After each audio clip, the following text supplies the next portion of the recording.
My name is Philip Porter, and this is the iPhone X-ray analysis. Now, this first photo is useful for orienting ourselves. Uh, Note here, we have a lot of things, but for this part of the presentation, we're mainly going to be focusing on this here, which is the battery protection circuit module, and it's right underneath the battery, this big gray rectangle here. And we're also going to look at the lower speaker. So this is the battery circuit protection module. This is what it looks like. It's very thin. As you can see, we've got a side profile here. Uh, so the board itself, I mean, it can only be as thick as the phone is, which is not very thick at all. It's a very critical subsystem because it monitors the voltage of the battery. It prevents overcharging, over discharging, and detects short circuits and whatnot. It also monitors temperature. It communicates the battery's health and percentage to the processor. Let's see, you get a better view here. Uh, this is a close-up of the battery protection circuit module. You see we've got wire bonding. These are probably gold, little gold wires here. And we've got this little encapsulated component.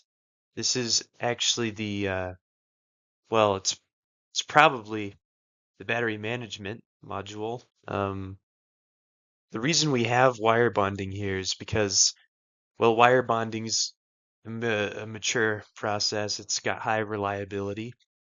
And well, given that the chip must function even if the battery begins to swell or if the battery is under, well, the assembly is under significant thermal stress because of the battery, the flexibility of the wire bonds, uh, it's better than having like a rigid attachment from flip chip um, for this specific safety critical application. There's also these dots here. Now, these are oriented vertically um, relative to this board. So these are actually vias. We have a multi-layer high density interconnect substrate here. So we saw a lot of diagrams of these things in the presentations. Why? Well, we have a lot of current. We're working with the battery here, so we must be able to deliver high current. So like a single thin trace wouldn't be enough. We need a dense grid to allow the current to be distributed across multiple internal copper layers of a small board. This is also like a miniaturization. We're using the high density substrate with the microvias um, to allow the entire protection circuit to be narrower than the battery itself, which ensures that it fits within the thin side profile that we saw earlier. Okay, now this picture actually shows us the layers of the battery. Most smartphone batteries are constructed using a folding technique. So these layers that we see are actually folded alternating layers of anode and cathode. Since the capacity of the battery is largely dependent on the surface area available for ions to move between the anode and cathode, the manufacturers sandwich these layers together really tight. And the how do I put it? The soft cell battery, like the pouch cell, um, as opposed to like a hard cylindrical casing for the battery, allows the layers to sit perfectly flat on each other and really sandwich together, which is why the side profile looks like a clean, consistent stack. Okay, so this part, it's a little hard to tell, but these are a bunch of ribbon cables that are running from some sort of logic circuitry down to our large speaker near the base of the phone. And this will be the speaker that's playing like videos and speaker phone calls. Specifically, this ribbon. Well, we can see that we have really fine parallel dark lines running through this flexible cable. So It's very uniform here, and this is important because we're talking about audio signals, so we need to have a highly controlled impedance environment. These ribbon cables enable a really flat profile, so this is like a very thin gap that we're fitting through between the phone's casing and these components. Another thing to note is that because this is a speaker, we're going to be experiencing vibrations, so a rigid connection would suffer from the stress concentrations at the solder joints, whereas these flexible ribbons act as a bit of a absorber. So they can absorb the energy from the speaker and the vibrations, and you don't have like the brittle fracture necessarily like you would with a rigid connection. The ribbon's also able to like flex over contours, which is helpful because we can flex packaging in general is really useful for for smartphones because you're able to snake your way around components and really keep everything dense together. Okay, so this one was pretty difficult to find because, well, this is a stripped down board. The other photos we've been looking at have been from just like a full iPhone that's had X-ray scans. This one's had some components removed. So what I believe this is a RF connector. And I found this reference photo online. It looks like the RF connector is a part of the assembly for the modem, the RF power management modem. So like some like copper traces, I guess, connecting the modem to this RF connector. And then we would have like a flat profile. They call them microcoaxial cables that all connect to this RF connector and then snake all the way up through this phone's chassis up to the antenna hex, which is toward the top of the phone where there's like the glass up at the top so that you could, radio signals can pass through. We also see here, we've got a ball grid array, high density ball grid array. And you can see it a lot better on these photos over here, but for the ones we were given, you can see it even here. We want to use the ball grid array for the modem because the ball grid array allows for hundreds of connections in a tiny footprint. And because the modem's a high-speed processor, we want to keep the distance between the chip and the RF connector extremely short, as seen in the image. So it's important to minimize the signal attenuation. We also have thick, dark frames surrounding components. These are, I think they're like a Faraday cage, so they're protecting the RF components from external waves. Okay, this next one, we're looking at inductors. These are inductor pads.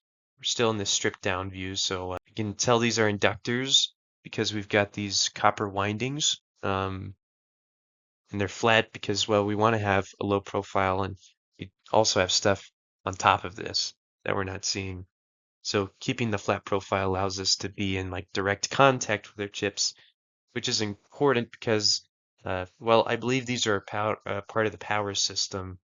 So if we're running like high currents to these chips, we want to have a short distance between our inductors and our chips because we don't want to have any like antenna effect going on where we're creating some unintended EM signals, whatnot. Also, by being pads, we're able to have stronger solder joints because we have a larger surface area. Okay, this is the camera module.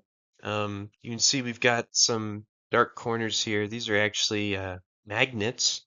And there's some coils of copper, and what that does is we've got some like electromagnet action going on, and that's able to move our lenses in and out of focus because iPhones actually have automatic focus, physical aperture, or physical lens action. The important thing to see here though is it's a very familiar form. We've got a flip chip bond here. You can tell because of the solder balls around the periphery.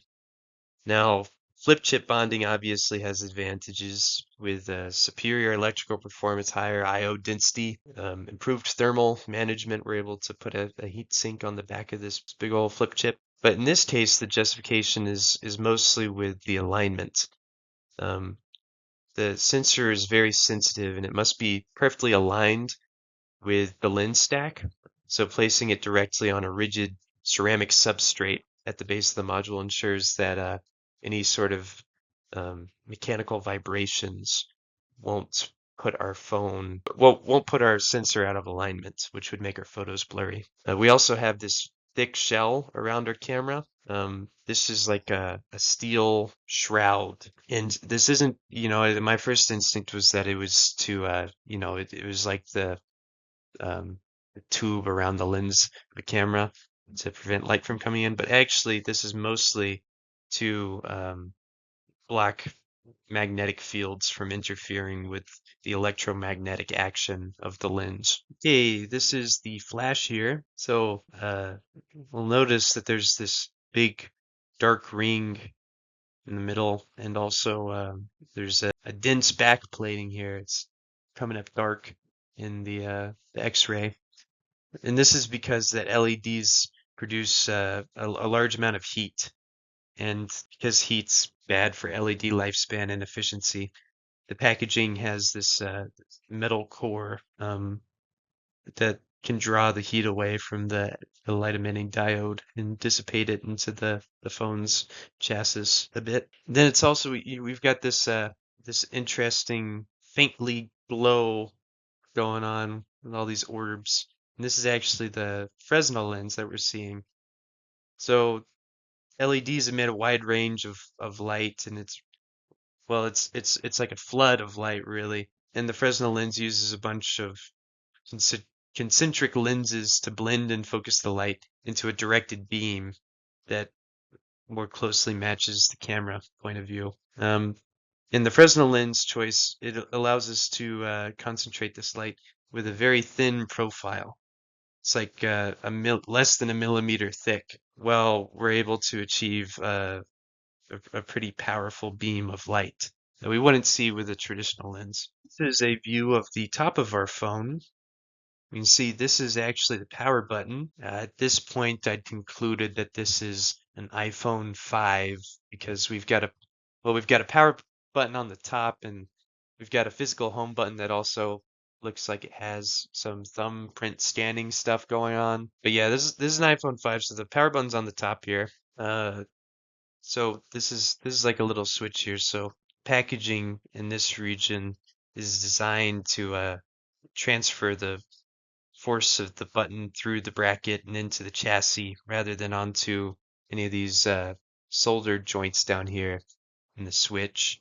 Well, the switch is up here. This is something else. I'll get into it. These are the RF antenna lines. So these little translucent spindly things branching away from this area here are the internal antenna interconnects. So phones, iPhones at least, because they have an aluminum body, Apple uses the internal structures to route cellular and Wi-Fi signals to these glass windows up top and at the bottom of the phone. Now the whole phone screen is a big old glass window, but it used to be the case that you had like those little um, black glass bars on the top and bottom. You're like, oh, what's that for? Well, it's for routing all of the Wi-Fi and cellular signals out of. And so these little wires here are routing that signal up top, and well, you can see they're all folded all over each other, so it's kind of like origami folding. It's not a rigid PCB at all. And we need to have these flexible cables to route all the way through our phone. These uh, these joints here, they're very dark. These are actually soldered joints. So we're soldering it to our phone up top here. Okay, this is the vibration motor. You see over here, this is our eccentric mass. That's what actually creates the vibrations when it turns. And then we have this motor here. We have these dense copper coils, and we've got this little motor communication assembly. So the little brushes over here are turning, and they induce these coils to turn and spins the motor really fast, and it causes it to vibrate. So We uh we have a lot of vibrations here, which is good. It's what it's designed for. But we want to make sure that the vibrations are transferring to the phone. So that's what this is here. We've got this screw here that's screwing it directly into the frame. We don't want our vibrations to be going into our uh, into our motor because that'd make it fall apart. Also, we've got this metal casing here. It's very dark, very dense. Again, we don't want our electromagnetic interference to mess with the signals going on in the rest of the phone. And then here we've got a close up. You can really see the copper coils here. Incredibly dense. So these are very thin coils of wire. Here's the upper speaker. This is a better view of the actual speaker mechanism. Before we were only looking at this the ribbon cables connecting the bottom speaker. We've got the big diaphragm here, and it's well, you can see it's sort of over the top of this chamber. So the thickness of this diaphragm is calibrated. I believe we're going for the higher frequencies for the upper speaker because that's like the phone speaker, the receiver. Whereas the bottom speaker, you're going for the lower frequencies because that's where you're going to be listening to your YouTube videos and whatnot. We've got some dampening going on. We want to kill the vibrations outside of the desired range because, well, we don't want the speaker ringing at high frequencies, which should really hurt your ear. Let's see. I think that's about it. Yeah, this one's a little bit of a mystery to me. I don't really know what this thing is on the top here, but we can still analyze the packaging. It appears we've got multiple layers.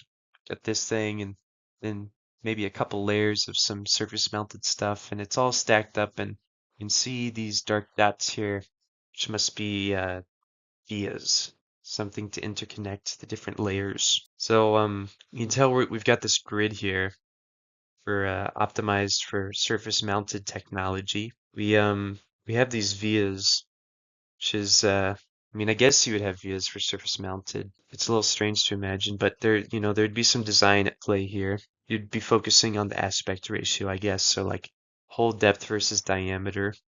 So we want to make sure that the copper plating inside these holes is consistent and that it doesn't crack under thermal stress and whatnot. This one I have a pretty good idea about. We're toward the bottom of the phone now, and this structure is really distinct. This is a microphone. So we've got this kind of enclosed space. It's a dome, I guess. It's the acoustic chamber.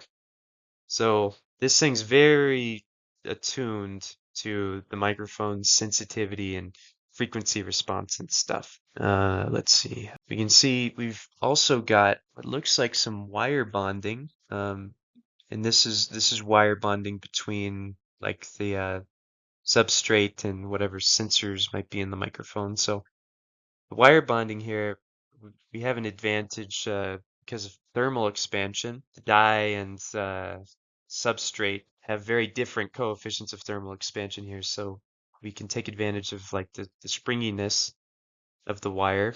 Um, Also, and it's not really captured in this picture, but the microphone's super far away from the vibration motor that we just looked at.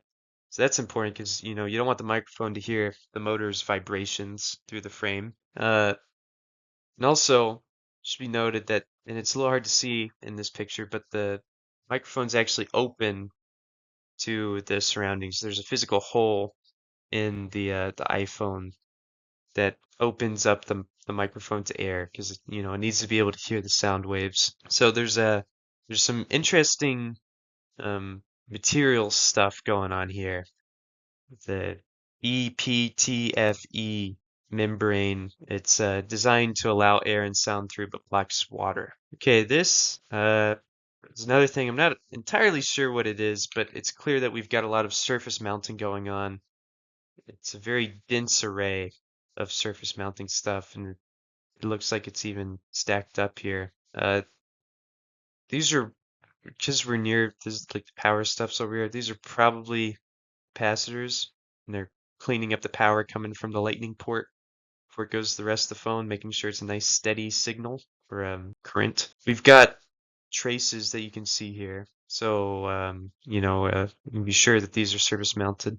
The purpose of the trace is we want to make sure we're preventing crosstalk between different electric signals and whatnot. All right, this is a nice view because you can see we're a bit on an angle here.